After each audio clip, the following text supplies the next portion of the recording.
Assalamualaikum warahmatullahi wabarakatuh. Setelah sekian lama akhirnya datang juga nih HP 1 jutaan yang lagi rame banget di pasaran. Bahkan saking ramenya baru rilis stoknya langsung kosong. Buat kamu yang belum tahu, kenalin nih, ini adalah itel S23, produk terbaru dari itel yang saya beli dengan harga 1,3 jutaan pada saat flash sale perdananya. Dan di video kali ini kita akan cari tahu kira-kira poin menarik apa saja yang ditawarkan HP ini. Kok bisa rame banget di pasaran? Dari dalam box di sini sudah cukup lengkap. Yang pertama ada unit utama dari itel S23 yang sudah terpasang anti gores. Lalu ada juga hard case binding original, buku panduan singkat plus SIM tray ejector. Dan tidak lupa ada juga adapter charger dengan kecepatan charging 10 watt serta kabel charger yang sudah menggunakan port USB Type-C. Dan inilah dia unit utama dari itel S23 varian warna putih. Untuk kesan pertama, jujur HP ini memiliki look atau tampilan yang mewah, tidak terkesan murahan sama sekali. Mulai dari setup kamera, finishing warna yang bisa multi color changing, sampai dimensi bodinya yang tergolong tipis, hanya 8,4 mm, jadi terasa pas saat digenggam. Lalu kalau kita lihat ke bagian bawah, di sini ada port charger Type-C, lubang mikrofon, jack audio 3,5 mm, dan grill speaker yang hanya single. Geser ke bagian sebelah kanan, ada tombol volume dan sensor sidik jari yang menangkap jadi satu dengan tombol power. Lanjut untuk bagian sebelah kiri, di sini hanya ada slot SIM tray yang sudah menggunakan triple slot. Lalu untuk bagian depan atau layar, HP ini memiliki layar sebesar 6,6 inch dengan resolusi HD+, panel IPS LCD, refresh rate support hingga 90 Hz. Dan untuk konsep layar yang digunakan masih water drop screen, tergolong wajar untuk kelas harganya. Tapi yang jadi poin menarik adalah HP ini sudah didukung dengan refresh rate hingga 90 Hz, dimana kebanyakan merek lain dengan harga setara hanya mentok di 60 Hz. Sedangkan kalau untuk saturasi warnanya di sini sudah bagus, mirip dengan layar HP Infinix dan Tecno. Walaupun tidak dibekali dengan resolusi yang tinggi, tapi sudah cukup nyaman untuk digunakan berbagai kebutuhan, baik hanya scrolling atau bahkan main game. Dan dari segi desain, jujur HP ini cukup menarik karena dengan harga yang ditawarkan memiliki tampilan yang mewah. Sudah punya sensor sidik jari dan refresh rate layar yang tinggi, dimana beberapa poin ini agak susah kita temui di merek lain. Pindah ke bagian spesifikasi, dengan harga cukup terjangkau, HP ini sudah dibekali dengan kapasitas memori yang super besar, 8/128 GB. Dan hal ini adalah salah satu poin yang sangat menarik dari itel S23. Karena seperti yang kita tahu, kebanyakan merek lain dengan harga setara hanya dibekali dengan kapasitas paling mentok 4/64 GB. Tapi di sini sudah 8/128 GB. Jadi sangat bisa diandalkan untuk menyimpan banyak file atau aplikasi. Lalu untuk dapur pacunya ditenagai dengan chipset Uni SoC T606 octa-core 1,6 GHz yang berfabrikasi 12 nanometer.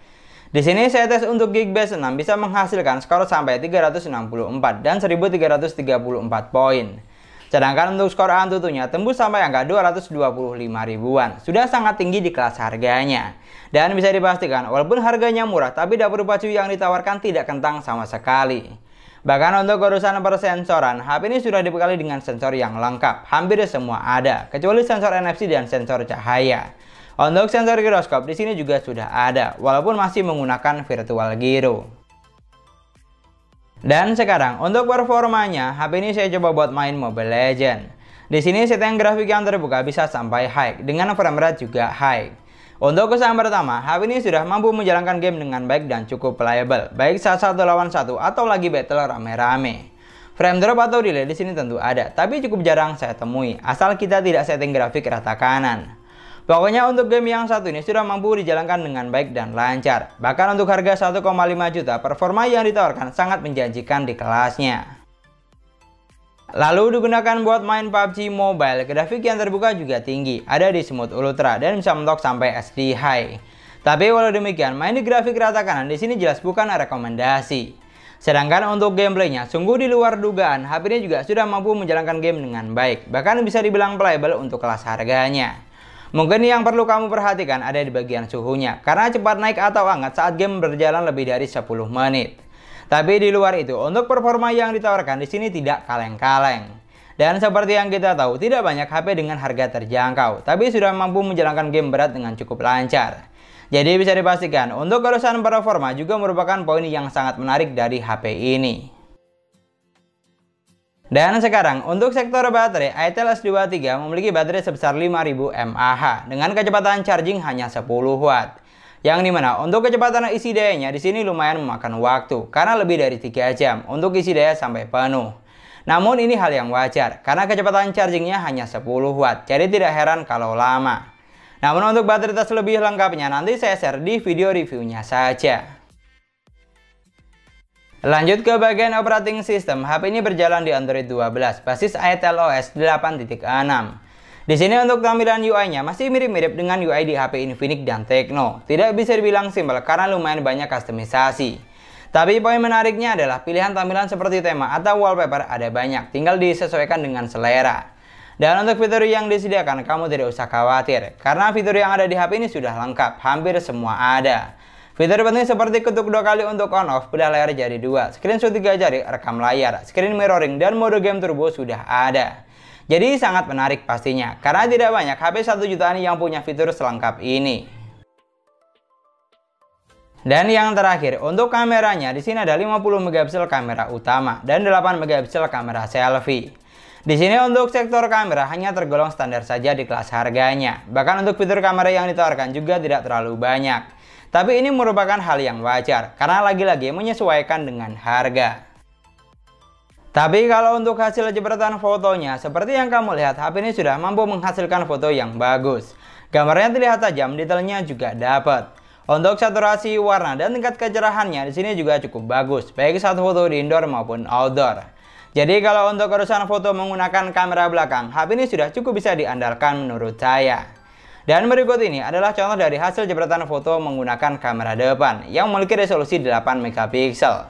Dari apa yang saya lihat, untuk hasil foto selfie-nya di sini hanya standar saja. Yang penting tipsnya saat ambil foto pastikan kondisi cahaya yang terang supaya hasilnya lebih maksimal, seperti contoh foto berikut ini. Karena kalau di tempat minim cahaya akan terlihat banyak noise. Ini adalah contoh perekaman video menggunakan Itel S23 di outdoor dengan kondisi cahaya yang cukup baik. Di sini untuk resolusinya HP ini bisa mentok sampai resolusi 1080 pixel di 30 frame per second. Oke, silakan kamu nilai untuk saturasi warnanya dan kualitas suara yang saya hasilkan. Kalau dari apa yang saya lihat dari previewnya, untuk kualitas videonya ia hanya standar saja untuk kelas harganya. Untuk kualitas suaranya juga demikian. Jadi silahkan kamu nilai dan koreksi. Kita buat jalan santai, hasilnya kurang lebih seperti ini. Dan itulah tadi video unboxing sekaligus review singkat kita tentang Itel S23.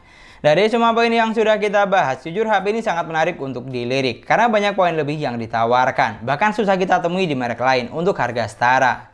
Seperti dari segi desain, memiliki tampilan yang mewah, sudah menggunakan port charger Type-C dan memiliki sensor sidik jari. Dari segi spesifikasi, kapasitas memorinya super besar, chipset ngebut performa bisa diandalkan. Sama satu lagi yang jelas, memiliki banyak fitur. Dan yang terakhir, untuk sektor kamera mampu menghasilkan foto yang bagus, terutama kamera belakang. Jadi dari semua kelebihan yang ditawarkan, bisa dipastikan HP ini sangat worth it untuk harga di bawah 1,5 juta. Tapi sayangnya untuk saat ini di toko resminya lagi kehabisan stok karena saking banyak peminatnya. Jadi harus pre-order dulu kalau mau beli. Sebenarnya bisa juga beli di toko yang bukan official, tapi harganya jauh lebih mahal, di atas 1,5 juta. Jadi buat yang berminat, pastikan kamu pantau akun sosmed Itel Indonesia untuk tahu info flash sale selanjutnya. Karena jarang-jarang ada HP murah tapi menawarkan banyak kelebihan seperti ini. Dan sekian dulu pembahasan kita kali ini. Terima kasih banyak buat yang sudah nonton videonya sampai akhir. Semoga videonya gampang dan mudah dipahami. Dan yang paling penting, semoga videonya bermanfaat. Jangan lupa like dan komen videonya. Kita ketemu lagi di video selanjutnya. Wassalamualaikum warahmatullahi wabarakatuh.